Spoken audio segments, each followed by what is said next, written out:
Buenas noches, estimados alumnos. Bueno, quiero hacer un breve repaso de lo que sucede con el fenómeno de resistencia, resistencias, capacidades, inductancias aplicado al circuito de corriente alterna, porque vamos a ver medición de potencia en corriente alterna y corriente continua también, pero es bueno que veamos qué sucede con estos elementos al aplicar una corriente alterna. En realidad vamos a hacer un pequeño repaso, pero bueno, para el que no se acuerda, está bueno que lo vean. Pueden verlo también en el libro que subí al Moodle, los capítulos 7, 8, 9, resistencia en corriente alterna y capacidades y inductancias en corriente alterna, creo que se llama. Bueno, básicamente vamos a ver qué sucede con... Vamos a tratar de hacer bien resumido, pero circuito resistivo puro, efecto de la frecuencia y relación entre la tensión e intensidad, potencia y diagrama. Quiero que veamos circuito resistivo puro, cuál es el fenómeno que sucede, circuito inductivo y circuito capacitivo. Yo me conformo con que aprendamos las ecuaciones principales y el fenómeno que provoca cada uno de estos circuitos, ¿sí? Cada uno de estos elementos, ¿sí?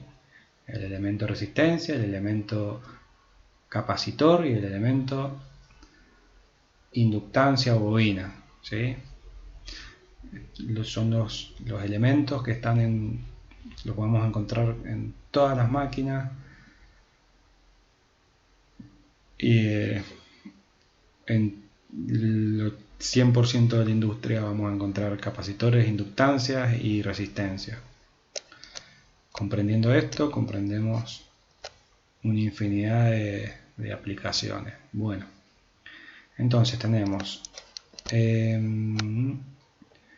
circuito resistivo puro. Vemos que se ve a la izquierda una fuente o generador de corriente alterna, lo alimentamos, puede ser la red de la vivienda, una red industrial,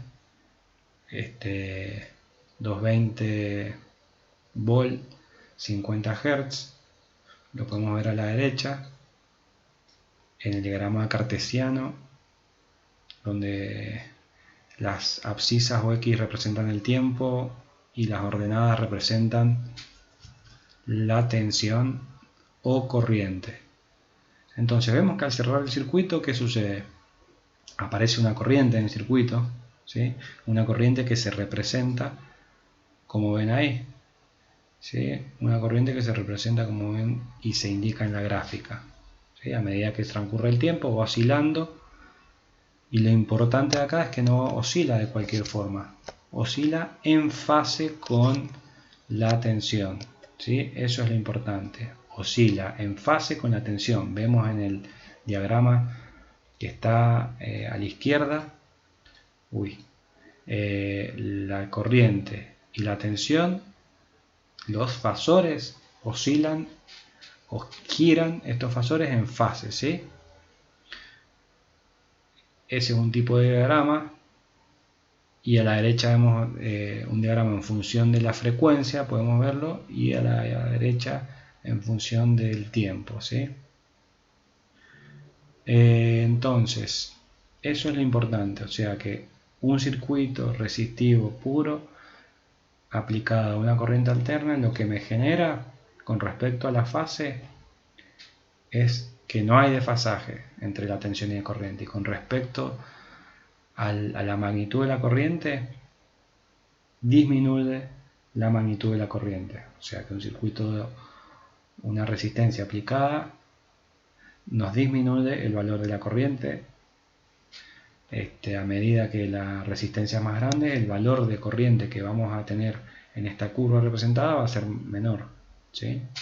Si el circuito, a medida que tenga más resistencia, va a ser menor, y va a llegar un momento que esa línea va a desaparecer cuando el circuito esté abierto, ¿sí? Bueno, vamos al circuito. Bueno, acá hay ejemplos de circuitos de elementos resistivos puros, décadas de resistencia, potenciómetros, estufas eléctricas, resistencias electrónicas, resistencias industriales para calentar, ¿sí? Potencia en circuito resistivo puro. Acá hay algo muy interesante. Cuando nosotros vimos el circuito anterior, no colocamos la función de la potencia para no hacerlo engorroso, pero acá hay un detalle que hay que hacer un poquito de zoom, quizás lo van a ver mejor en el libro. Hay una línea que se marca, esa línea que se marca, esa curva que se marca en blanco, es la curva de tensión, ¿sí? Entonces tenemos la curva de tensión, la curva de corriente, la misma que representamos anteriormente, y por otro lado tenemos la curva de potencia, ¿sí? Entonces el fenómeno que sucede es que, bueno, instante a instante el valor de la potencia, si nosotros realizamos el producto de ambos valores instantáneos de corriente y tensión, recordemos que la ecuación de potencia es U por I, vamos a obtener para cada valor el punto respectivo de potencia, ¿sí? Hay algo llamativo que vemos que en ningún momento se hace cero, en ningún momento se hace negativa la potencia. Fijémonos, es cero, aumenta, disminuye, y cuando las otras dos funciones son negativas, la potencia también es positiva. ¿Qué quiere decir esto físicamente? Que estamos consumiendo potencia en todo momento del en todo momento del ciclo, ¿sí? En el semiciclo positivo y en el semiciclo negativo. Si hacemos el producto y respetamos los signos de las funciones, vemos que acá es negativo, negativo por negativo me da función positiva, ¿sí? Entonces, el fenómeno que sucede es que si nosotros sacamos la potencia media, bueno, nos va a dar el valor que vemos acá, ¿sí? Va a ser el valor U por I en valores eficaces, ¿sí? Va a haber una potencia activa que se llama potencia activa, la potencia consumida por la parte resistiva de un circuito. En este caso, la totalidad del circuito resistivo, un circuito resistivo ideal, y la potencia medida en watts va a dar la línea que vemos ahí, potencia media U por I. Básicamente es la media de esa función. ¿Qué sucede cuando aplicamos un circuito inductivo? Cuando aplicamos un circuito inductivo, que por ejemplo pueden ser esas inductancias que nosotros vemos, que se utilizan en circuitos electrónicos como filtros, se utilizan las inductancias también en los transformadores. Vemos transformadores de potencia, transformadores más chicos de uso en la todos los electrodomésticos, en electrónica básicamente. Y también vemos acá otra aplicación, un variador, ¿sí? Variador que se llama autotransformador o variac, ¿sí? Un autotransformador variable lo que hace es variar la tensión. Seguramente en el laboratorio tenemos, cuando volvamos vamos a poder entrar en detalle, ¿sí? Los transformadores son componentes muy importantes dentro de la industria, ya que nos permiten elevar y disminuir tensiones y corriente para hacer las distribuciones de energía desde la central hasta los puntos de consumo.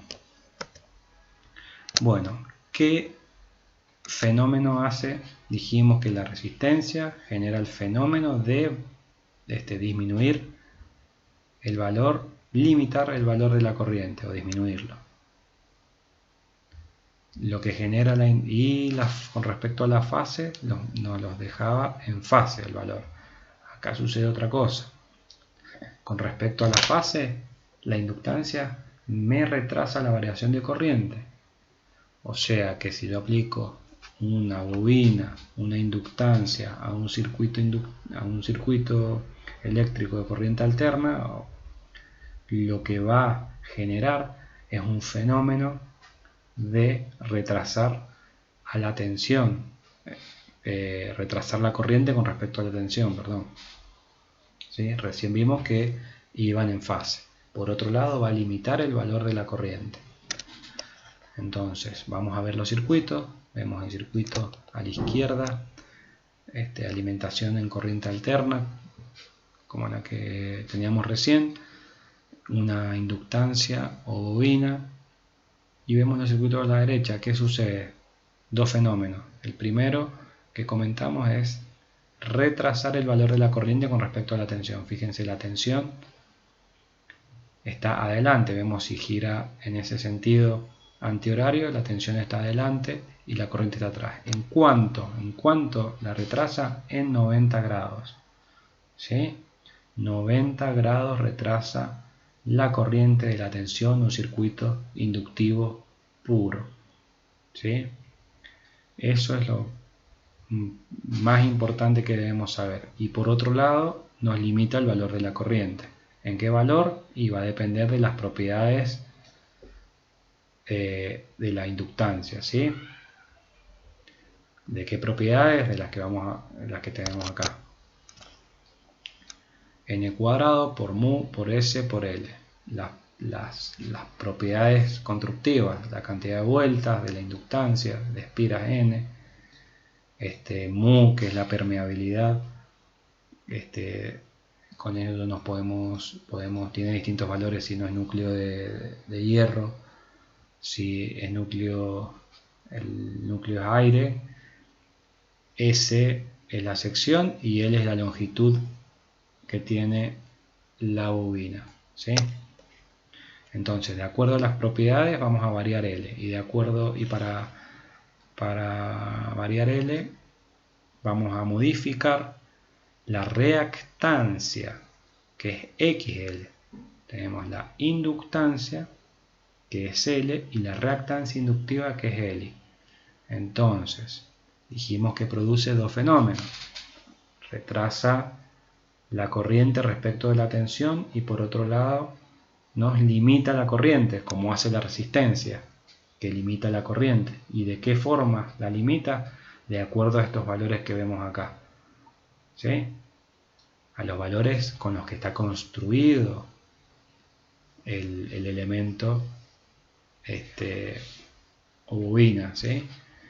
Y depende de omega, que es la frecuencia angular, la velocidad angular, y L, que son las características constructivas.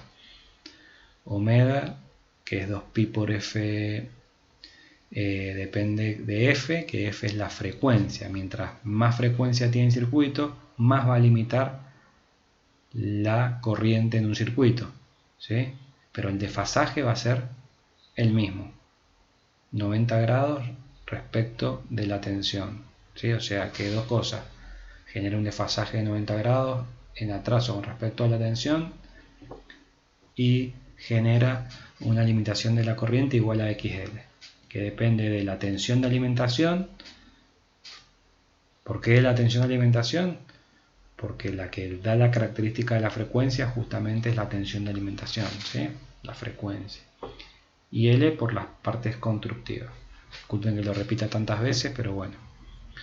¿Qué genera cuando en consumos energéticos o potencia este elemento inductivo en un circuito como el que vimos recién? Siempre hablando en términos ideales, un circuito inductivo puro.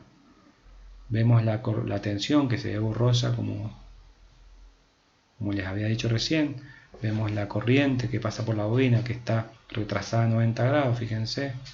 Primero empieza la corriente, la tensión y después la corriente, ¿sí? Y la potencia, si nos vamos a dar cuenta que si hacemos el producto instante a instante, nos va a dar la función que vemos ahí, que se llama QL. QL representa la potencia reactiva, ¿sí? Potencia reactiva QL, que se mide en volt-ampere reactivo. Es el producto de la tensión y el producto de la corriente que circula por la bobina. En fenómenos físicos, ¿qué me representa esto que estamos viendo acá? Vemos que en ningún momento la potencia, la ecuación de potencia QL, en todos los momentos va siguiendo esa línea y en todo el ciclo, eso es lo que quería decirles, en todo el ciclo es tanto positivo como negativo. Fijémonos, en la primera parte del ciclo es negativo y en la segunda parte del ciclo es positiva. Primera parte del ciclo negativa y segunda parte del ciclo positiva. ¿Qué nos dice eso? Que si queremos sacar la media de la potencia va a ser igual a 0. O sea que en términos fenómenos físicos no consume potencia, ¿sí? Si nosotros tenemos un circuito inductivo puro, lo ponemos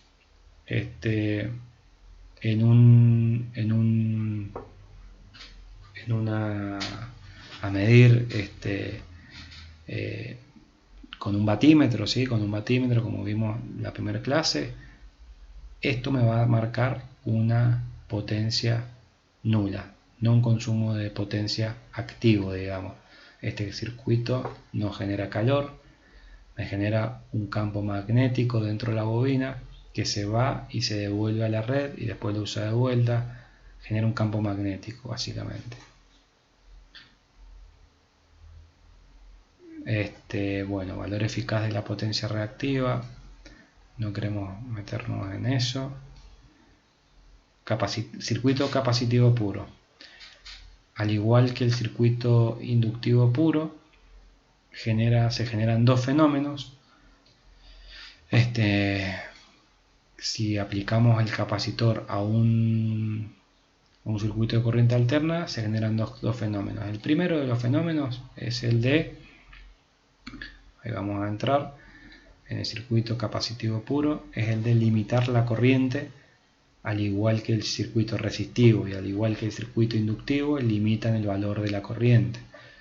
Y además de limitar el valor de la corriente, lo que hace es desfasar la tensión de la corriente. Recién dijimos que la tensión estaba adelantada con respecto a la corriente, o la corriente atrasada respecto a la tensión en 90 grados, y ahora el fenómeno es completamente al revés. La corriente adelanta a la tensión en 90 grados. Eso es lo que sucede con respecto a las fases. Si vemos el circuito, pasa algo más o menos similar, pero a la inversa, en términos de fase, ¿sí?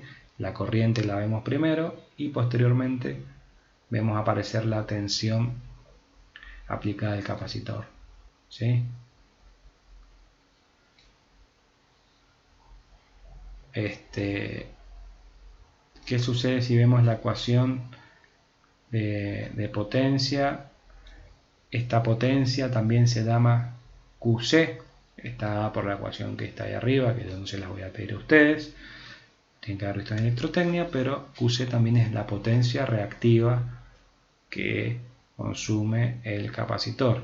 En términos físicos, al igual que en la bobina, nosotros aplicamos este circuito y no va a consumir potencia activa, porque el promedio de esta potencia, la media de esa ecuación es 0, fíjense, es simétrica con respecto a la abscisa X, ¿sí? Entonces no me genera un trabajo, no me genera calor, ¿sí? Lo que consume en un semiciclo positivo lo devuelve en el otro, y así infinitamente. O sea que un capacitor ideal y una bobina ideal lo que hace es generar el capacitor un campo eléctrico y el inductor un campo magnético, que es energía que usa pero la devuelve, ¿sí? Esto se podría apreciar en un circuito parecido a la oscilación de un resorte. Un resorte, si no hubiera, o un péndulo, si no hubiera rozamiento con el aire, es energía que toma de la fuerza de la gravedad, ¿sí? Entonces, en un momento energía potencial se transforma en energía cinética y energía cinética potencial y así sucesivamente. Y eso pasaría al infinito si no, ese fenómeno, si no hubiera resistencia por rozamiento. Entonces, eso es lo que yo quiero que aprendamos de potencia cuando aplicamos un circuito inductivo, resistivo y capacitivo ideal a un circuito de corriente alterna. ¿A qué quiero llegar? A aplicar la ley de Ohm general para la corriente alterna. Donde yo me voy a enfocar es en potencia corriente alterna, en el triángulo de impedancia y el triángulo de potencia.